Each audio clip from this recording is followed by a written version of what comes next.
नमस्कार. गोष्टींच्या वाड्यावर तुमचं अगदी अगदी छान स्वागत. मुलांनो, तुम्ही तुमच्या आसपासचे किडे, मुंग्या यांना कधी निरखून असं व्यवस्थित लक्ष देऊन बघितलंय? नसेल बघितलं तर बघा. एका छोट्या मुंगीचा प्रत्येक दिवस लहान मोठ्या संकटांनी पार भरलेला असतो. इतकी इवलीशी असूनही ती प्रत्येक संकटाला कशी धीराने तोंड देते ते तुम्हाला बघायला मिळेल. चला, या मुंगीताई सोबत एका गमतीशीर सफरीवर जाऊया. मुंगी आणि मुगाचा दाणा. ही गोष्ट लिहिली आहे सर्वेंद्र विक्रम यांनी. चित्र काढली आहे शुभश्री माथुर यांनी. मराठी अनुवाद केलाय जुई कुलकर्णी यांनी. गोष्ट प्रकाशित केली आहे प्रथम बुक्स आणि स्टोरी विवर कम्युनिटी यांनी. लायसन्स्ड अंडर CC बाय 4.0 लायसन्स. ह्या गोष्टीची वाचन पातळी आहे 2. काय दिसतंय तुम्हाला चित्रात? एक मुंगी आणि तो हिरवा मुगाचा दाणा दिसतोय ना? एक मुंगीताई खाणं शोधत होती. मुंगीताईला एक मोड आलेला मुगाचा दाणा स्वयंपाकघरात मिळाला. बरं, आता शोध मोहीम तर पूर्ण केलीये.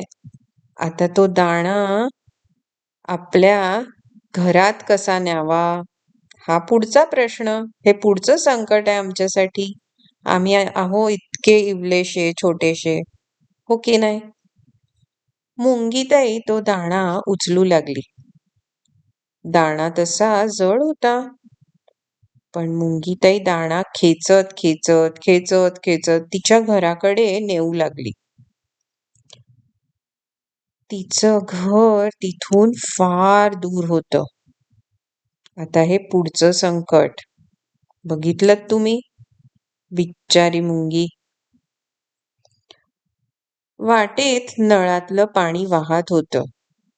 अरे बापरे! मुंगीताईला वाटलं की ही तर नदीच वाहते आहे.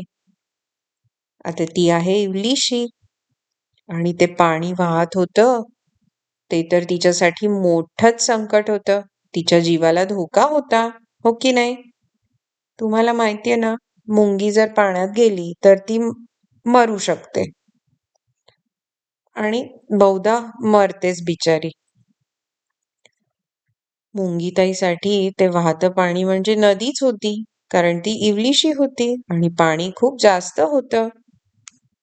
बरं, मुंगीताईने ती नदी कशी बशी न बुडता ओलांडली. हुश! चला, हे संकट तर टाळलं बिचारीने.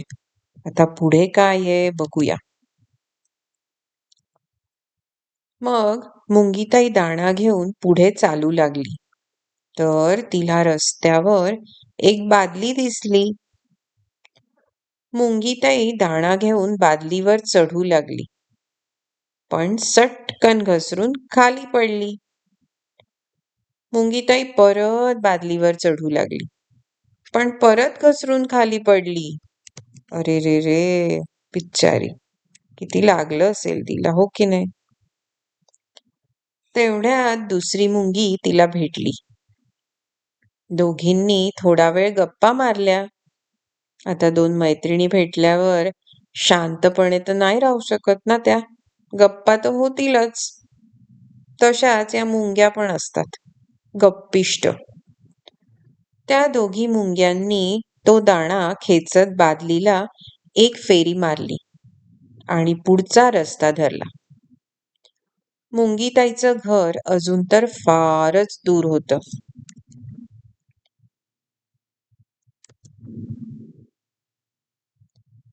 मुंगीताईच्या रस्त्यावर घर मालकीणबाई जोर जोरात केर काढत होत्या. त्या कुंचाच्या एकाच फटक्याने आपली मुंगीताई कुठेतरी लांबच जाऊन पडली आणि मुगाचा दाणा दुसरीकडे जाऊन पडला.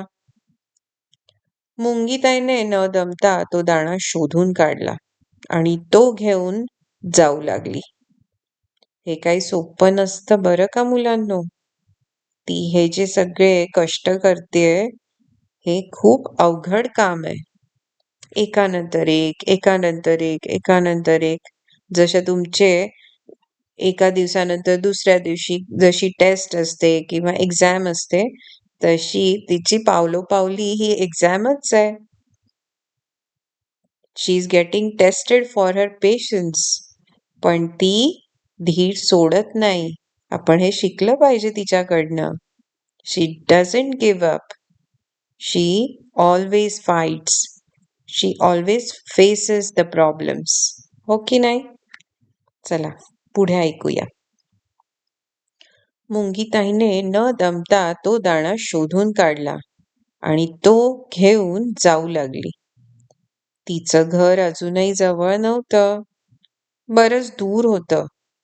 ती अगदी हळू चालत होती. तिच्याकडे काही बायसिकल नाही, स्कूटर नाही, का कुठल्या प्रकारचे स्केटिंग नाही. हो की नाही? बरं, आता पुढे काय होतंय ते ऐकूया.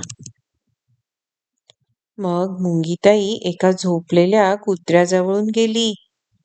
तशी कुत्र्याला जबरदस्त शिंक आली. आच्छी! त्या जोरदार शिंकेच्या झटक्याने तिचा मुगाचा दाणा कुत्र्याच्या तोंडापाशी पडला. घ्या, एवढंच व्हायचं राहिलं होतं. दुष्काळात 13वा महिना. मग मुंगीताई जरा जपूनच कुत्र्याजवळ गेली. कुत्र्याने एक डोळा उघडून या मुंगीकडे पाहिलं. मुंगीताईने मुगाचा दाणा अगदी हळूच उचलला आणि ती परत तिच्या घराकडे चुपचाप जाऊ लागली. तिचं घर तर अजूनही दूर होतं. देवा रे देवा, वाचव रे या मुंगीला. जवळच एक कोंबडीचं पिल्लू दाणे टिपत होतं. अचानक पिल्लाला तो मुगाचा दाणा दिसला. घ्या, त्याने तो दाणा टिपलाच असता, पण त्याचा नेम चुकला. कोंबडीच्या पिल्लाने परत दाण्यावर चोच मारली. मुंगीताईला वाटलं की आता गेलाच आपला दाणा. तेवढ्यात पपईच्या झाडाखाली असलेली कोंबडी कलकलाट करत पिल्लाला बोलवू लागली. क्लाक क्लाक क्लाक क्लाक क्लाक क्लाक क्लाक. मुगाचा दाणा तसाच टाकून ते पिल्लू त्याच्या आईकडे पळालं. मुंगीताई तिचा तो मुगाचा दाणा घेऊन परत तिच्या त्या दूर असलेल्या घराकडे जाऊ लागली. अरेच्चा, हे काय? तिचं घर तर आता अगदी समोरच होतं. किती छान! मग तिने ते घरात नेलं. यशस्वीरित्या मुंगीताईने आपला खाऊ घरात नेला. बरं, आता आपण एखादी छान माहिती ऐकूया. मोडाची धान्य या गोष्टीत मुंगीला मोड आलेला मुगाचा दाणा सापडतो. मोडाची धान्य खूप पौष्टिक असतात. आणि कुठली कुठली असतात माहितीये तुम्हाला? चवळी, मटकी, हरभरा, राजमा, मसूर अशा धान्यांना मोड आणता येतात. तुम्हाला जर मोड आणायचे असतील, तुम्ही सुद्धा करू शकतात. तुमच्या आईच्या मदतीनं. त्यांना रात्रभर भिजवा आणि मग एका कपड्यामध्ये बांधून अशा थोड्याशा गरम ठिकाणी ठेवा. मग दुसऱ्या दिवशी बघा, छानपैकी मोड आलेले असतील. नक्की हा प्रयोग करून बघा. आता एक खेळ खेळूया. ओळखा पाहू. तुम्ही एक खेळ खेळू शकता. कुणातरी मोठ्या माणसाला एका भांड्यामध्ये राजमा, सोयाबीन, हिरवे मूग, काळे उडीद आणि हरभरे द्यायला सांगा. धान्य आणि त्याची नावं तुम्हाला बरोबर ओळखता येतात का हे बघा. हे सगळे दाणे एका भांड्यात एकत्र करा. एकीच्या डोळ्यावर पट्टी बांधा आणि भांड्यात हात घालून स्पर्शाने ते दाणे तिला ओळखायला सांगा. दुसऱ्या पद्धतीनंही हा खेळ खेळता येईल. तुमच्यापैकी प्रत्येक जण डोळे मिटून भांड्यांमध्ये हात घालेल आणि डोळे मिटून प्रत्येक धान्य वेगळं करून दाखवेल. आहे की नाही मज्जा? नक्की खेळ करून बघा आणि तो प्रयोग सुद्धा. तोपर्यंत टाटा.